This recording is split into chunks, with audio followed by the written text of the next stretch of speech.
ইনশাআল্লাহ নসরুম মিনাল্লাহ ওয়া ফাতহুন করিব। অবশ্যিরিল মুমিনিন। গুরুত্বপূর্ণ যে কথাটা বলেছেন, উপযুক্ত প্রমাণ তদন্ত ছাড়া ইমাম, খতিব, মুয়াজ্জিম এবং কোন আলেমকে গ্রেফতার করা যাবে না। কিন্তু অন্য কাউকে কি গ্রেফতার করা যাবে? উপযুক্ত তথ্য প্রমাণ ছাড়া, প্রাথমিক তদন্ত ছাড়া রাষ্ট্রের কোন নাগরিককে গ্রেফতার করা যায় না। ইমাম, খতিব তো বহুত দূর কি বাত। কিন্তু আপনারা দেখেছেন বিগত আওয়ামী ফ্যাসিস্ট, ইসলাম বিদ্বেষী এবং আলম বিদ্বেষী যে ফ্যাসিবাদী অবৈধ সরকার ছিল, তারা দাড়ি টুপির বিরুদ্ধে ছিল, তারা আলেম বিদ্বেষী ছিল, তারা যে কাউকে ধরে নিয়ে এসে জঙ্গি বানানোর নাটক করত। সেই বাংলাদেশ তো এখন নাই। বাংলাদেশের গণতান্ত্রিক নবযাত্রা শুরু হয়েছে।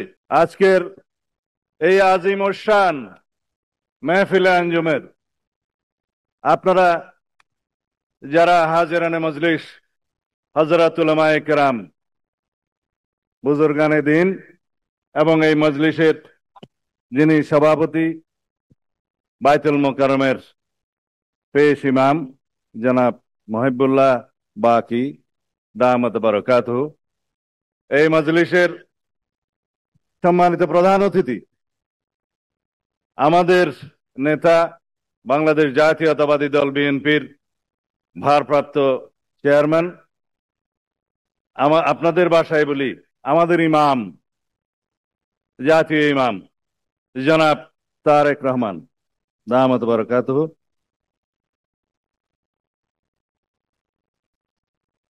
হাজিরানে মজলিস ও নাজরিন, আসসালামু আলাইকুম ওয়া রাহমাতুল্লাহি ওয়া বারাকাতুহু।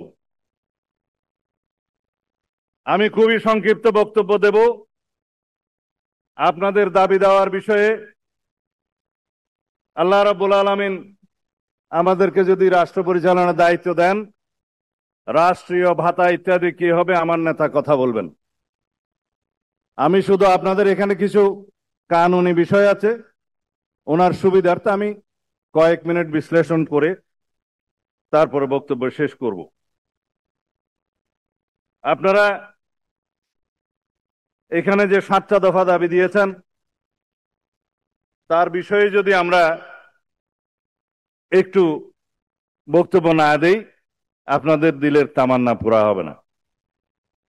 সেই জন্য বলছি, আপনারা 1 নম্বর বলেছেন রাষ্ট্র পরিচালনার ক্ষেত্রে ইসলামী শরিয়াকে সর্বোচ্চ গুরুত্ব দিতে হবে এবং আপনারা ভিন্ন ধর্মাবলম্বীদের ন্যায্য অধিকার নিশ্চিত করার কথা বলেছেন।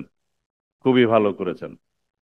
আমরা গণতান্ত্রিক রাষ্ট্রে, আধুনিক রাষ্ট্র পরিচালনার যে ধারণা, সেই রাষ্ট্রের সকল নাগরিকদের, ধর্মাবলম্বীদের, ধর্মবর্ণ সকলের অধিকার, আচার অনুষ্ঠান নিশ্চিত করার দায়িত্ব অবশ্যই নিতে হয়।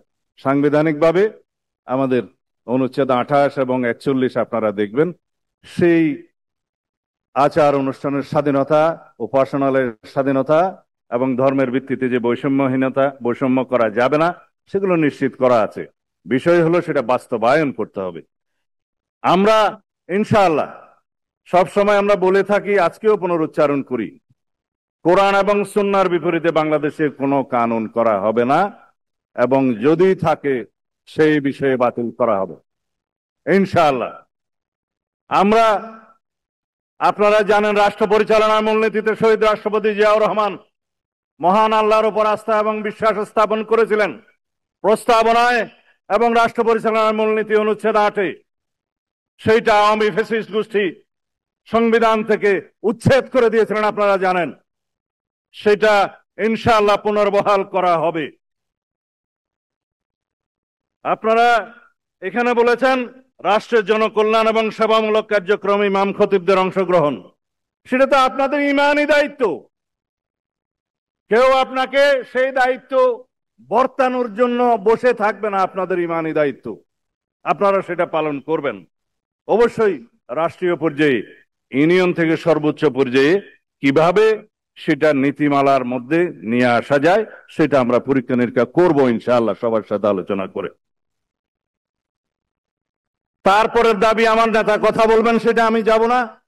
রাষ্ট্রীয় ভাতা কিভাবে কি কি করা যাবে, আমার নেতা অবশ্যই আপনাদের সাথে কথা বলবেন এখনই। আপনারা বলেছেন দাওরায়ে হাদিস সনদপ্রাপ্ত আলেমদেরকে সরকারি মসজিদের ইমাম, খতিব এবং স্কুল কলেজের ধর্মীয় শিক্ষক, কাজী পদে নিয়োগ। এগুলো যদি নীতিমালা এবং আইন কানুনে স্পষ্ট উল্লেখ না থাকে, সেগুলো জাতীয় সংসদে আপনাদের সকলের সাথে আলাপ আলোচনা করে কিভাবে নীতি প্রণয়ন করা যায়, আইন প্রণয়ন করা যায়, সেই বিষয়টা আমরা সেটা আবশ্যিকভাবে দেখব ইনশাআল্লাহ। এখানে তো তালি দেওয়ার কোনো মাহল নয়, সেজন্য আপনারা অন্তত মারহাবা বলতে পারেন। বলেছেন ওয়াকফ সম্পত্তি অপব্যবহার রোধে। এগুলো বাংলাদেশে বিদ্যমান ওয়াকফ প্রশাসন এবং ওয়াকফের যে আইন কানুন আছে, সেখানে প্রয়োজনীয় সংশোধনী আনয়নের জন্য অবশ্যই পরীক্ষা নিরীক্ষা করতে হবে। এখন এখানে যদি আমরা কোনো কিছু বিষয় বলি অথচ আইনে ইতিমধ্যেই আছে, সেই বিষয়টা অশুদ্ধ হয়ে যাবে। এখানে যেহেতু ওয়াকফ স্টেট এবং ওয়াকফ সম্পত্তি, এটা ধর্মীয় আইন, এটা কিভাবে সুচারুরূপে পরিচালনা করা যায়, বাস্তবায়ন করা যায়, সেখানে ধর্মীয় নেতাদের, ইমাম খতিবদের কিভাবে অংশগ্রহণ নিশ্চিত করা যায়, সেটা অবশ্যই দেখা হবে ইনশাআল্লাহ। তারপরে আপনারা যেটা গুরুত্বপূর্ণ যে কথাটা বলেছেন, উপযুক্ত প্রমাণ তদন্ত ছাড়া ইমাম, খতিব, মুয়াজ্জিম এবং কোন আলেমকে গ্রেফতার করা যাবে না। কিন্তু অন্য কাউকে কি গ্রেফতার করা যাবে?